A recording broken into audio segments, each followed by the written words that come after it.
Rainey Aronson Roth is with us here today in the studios of New Mexico PBS to talk about all kinds of things, investigative journalism and all kinds of fun stuff. Thank you for being here. Thanks for having me. Welcome. Love to be here. We're really thrilled to have you. Thank you. Absolutely. Frontline's a big favorite for us here in New Mexico. It's a big show. It's event television.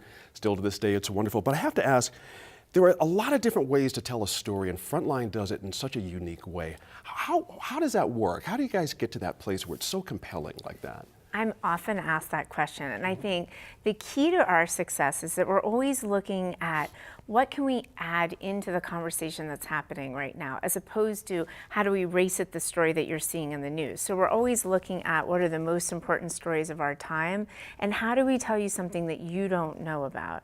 And we're always looking for targets that are deep in their history, but really contemporary. So a great example is when we look at a film like Trump's Takeover, or the McCain film, or any film on Frontline for that matter, you'll notice that we're in the news, so we're really current, but the backstory as important as the front story. So when you're watching it, it feels satisfying. You're learning context of what you're seeing around you, but you're also seeing things that you could never imagine about what's happening in your world today. That's fascinating. You think about the big stories you guys have focused on over the years, and maybe to some people some of the smaller stories, but you really dig in either case. But the timing seems very tricky to me. When I watch Frontline, I'm always wondering, how do they pull this off, planning a year and a half, 2 years ahead of time, but it always seems to time out perfectly when that news situation is high in the air. Well, how does that work? We're careful with what we choose. So we always choose a story that we believe is going to have long legs and a long life to it. So we don't choose stories that we think have a really quick, short life. Gotcha. And that's a really big thing to think about all day long for us, is what can we put out in the public that is going to be something that's important 2 years from now. So we're always thinking hard about, this is not disposable television. This is television for the ages. So when we do something, we want it to be seminal and definitive. We don't want to do a lot of things. We want to do exactly what you would think is something that you watch and you think, okay, now I know about that issue. And so for us, the other thing we do is that we're documentarians, but we're also journalists. So we keep a Frontline film open. In other words, we're editing until the very last minute. So when you go out on Frontline, it hasn't been finished months ago. It's been finished right up to our broadcast. Now, that is news, but the context to it is so deep, and we've spent years on it in some cases, typically more 8-9 months. And then we really wrap it in the current affairs of the day. So we make sure that we're up to speed on that. Interesting. You do things globally. Yes. It was a wonderful thing you did in Myanmar recently. Thank you. Yeah, absolutely. It was terrific, very compelling. And I'm wondering how, again, this is part of the choices I think you have to make. You can't chase every story around the globe. That's a great example. So as you know, last summer, Myanmar was absolutely in the news. There was this 8 days that people were really covering this massacre, this alleged massacre that had happened.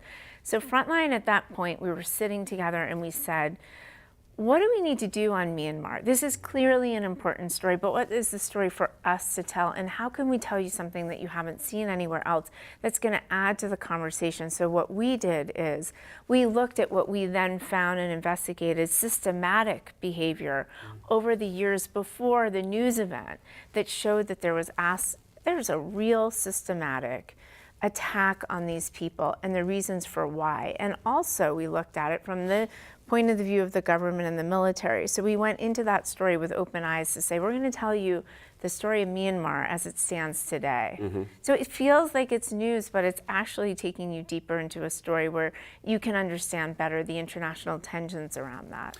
What I found really helpful is on the website, and I'll make this recommendation to our viewers as well, the ability to take a deep dive. Yeah, thank you for that shout out. What is behind that? There's clearly a lot of work has been put into this. Right. You could never get to the bottom of it if you wanted to. It's amazing. Right. So actually for me as a young producer at ABC News, I noticed that Frontline very early was on the web. They were streaming their films very early. This goes back 20 years, even before all of us were doing it. Right.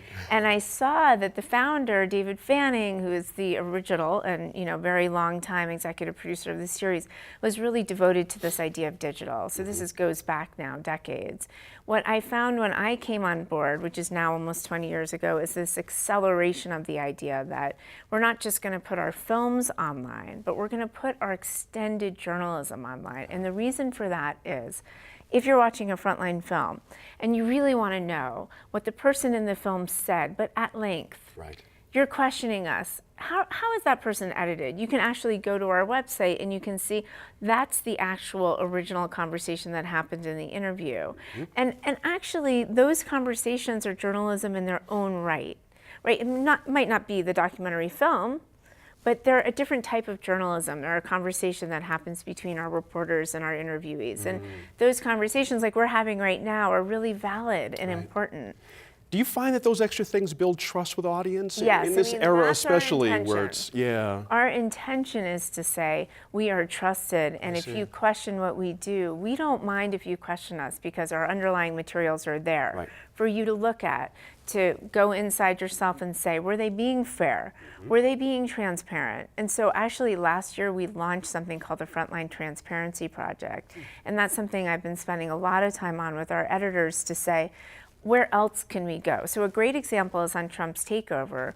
We had a version of our film, which you kind of along the way as you're watching it online, you can click in and see, well, that's the extended conversation in the moment of the film.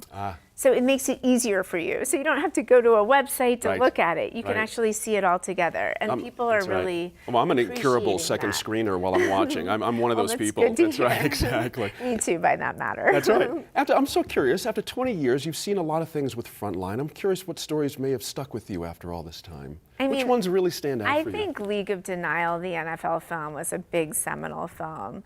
I think where Frontline has really put its foot down and said that we're going to look at things in a very serious way, like Money, Power, and Wall Street. We really looked at the post-2008 crisis and how that had affected people and where the power lied, right, within the banks and the government. I think some of the work we've done lately, Divided States of America, is one of my favorite series, which really looked at some of the divisiveness that we're experiencing now, but gave you perspective on the roots of it. And I think if we can continue to do that, so we're in the moment, but we're giving you an understanding about how these stories happen. Why are we experiencing this right now? Right. Then we'll continue to be a really potent and poignant and also journalistic film series. Yep. Absolutely wonderful. Rainey Aronson Roth, thank you very much Thank for you spending for some time having with us. me. Yeah, Absolutely. thank you. And good luck on the rest of your tour around the United States, Can't wait. meeting other PBS Yes, stations. I'm going around the country. Yeah. So thanks for having me. Come back and see us. Okay, good. You got it.